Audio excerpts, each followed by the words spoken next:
All right, this is take 2 on this video. I did the Shopmaster. I'm gonna talk about Sparky here for a second. This is a fairly rare welder, and the fact we have one in our shop, this was, I have no idea when the Eunice Public Schools got it. I assume it was over in the old shop. This is a Miller. It's a model 103P. I contacted Miller because if you go to their website, you can't find the information on this. This was built in 1965, and this is an industrial welder. This welder was designed to be put in the back corner of a manufacturing facility, and it's got the long leads on it, and it was designed to set in the back corner, and whatever you needed to weld during the day, you just went out and welded it, and at night you curled the cables back up and put it to sleep. This has a high and a low range, and it is only an AC welder. So let me show you down here in the bottom. On the left-hand side is the high range, the right-hand side is the low range, and in the middle, that is the work or the ground clamp. And as you can see, it does have a high and a low setting, goes from 40 on the low side to 90 amps.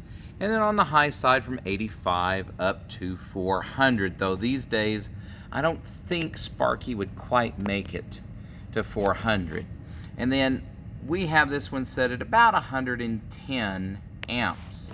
So as you can see, there is a pointer there. It's connected to the crank on the top, and you just raise and lower the transformers on the inside. Now, I had done this before, and because I had turned the camera long ways, everything was all cattywampus. So I'm going to go ahead and redo this one. And what I am going to do is I'm just going to go ahead and gear up, and I'm going to lay down a bead really quickly and show you that Sparky does work. I'm going to be using my preferred AC rod, which is not 7018, it's a 6011. And I know there's several of my former students that are turning over right now going, why are you still doing 6011? And first off, 6011 is a good general rod. Works on rusty metal very well because of its cleaning properties. Also, I happen to teach still students starting with 6011 in the AC mode, because I feel that learning in the AC mode with 6011 is a little bit more difficult. And once you have it mastered, it makes moving on to the DC modes and the other rods a lot easier to do. All right, so I'm going to take off the electrode. I'm going to take off the work or the ground clamp and hook it up to the table here. And I still have some rod left over. I'm going to crank old Sparky up. And I'm going to lay down a bead here. I have the ones that I just did for the other video that you didn't get to see because I've already deleted it. But let's see if I can't make this a little bit more professional. Make sure that I have my cable over my arm so I'm not having to hold this up. And here we go. Watch your eyes.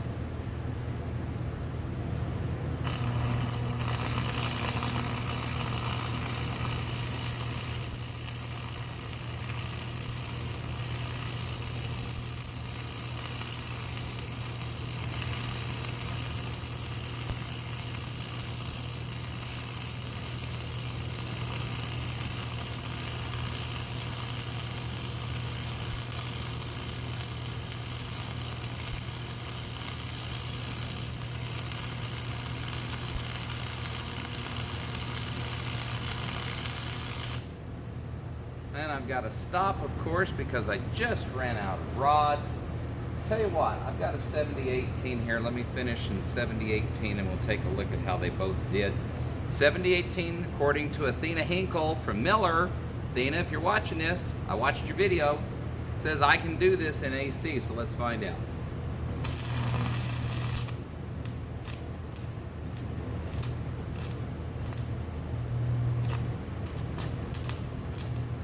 Well, I don't think so.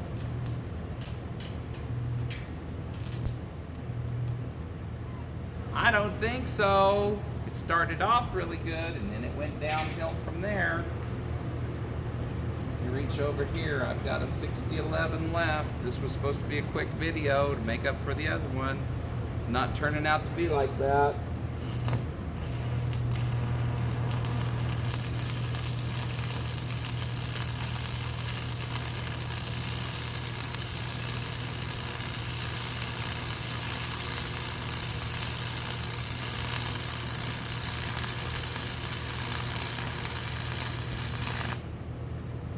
That worked. So let's just hang this back up, turn that off.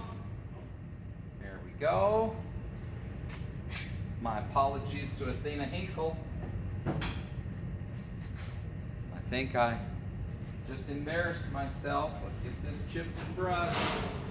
I had put everything away, thought my videos were going to be perfect. Of course they're not.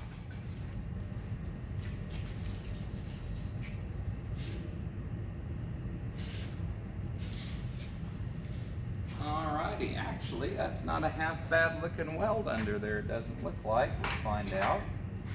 So we're going to chip it and brush it.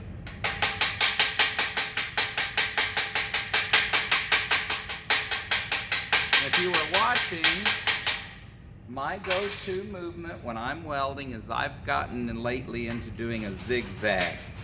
Now again, the motion is only there to control the width of the weld. And actually not too awfully bad. Let's take a look at that. Come on, here we go. So we look for the width to be consistent all the way down. I am running a little hot. I left a little bit of a crater at the end. But my startup, when I started up, when I ran out of rod, looks fairly decent. I look to make sure that these little lines are all consistently about the same all the way down. And I also made sure that I had overlapped my other welds. This was my flux core. That was my previous one on the video you didn't see. And this is the one I just did. So if I'm seeing a young person welding like this, I think they're doing pretty good because we're starting to get the hang of it. The whole purpose of laying these welds on top of one another like this is to show your hand and eye coordination and to show that you have the control over where you want that welding material to go. Alright, so there you go. Little instructional video on Sparky. And I'm now going to go and upload you and get ready for my next welding class to come in. It's Tuesday here in Eunice, America. Hope you're having a great day.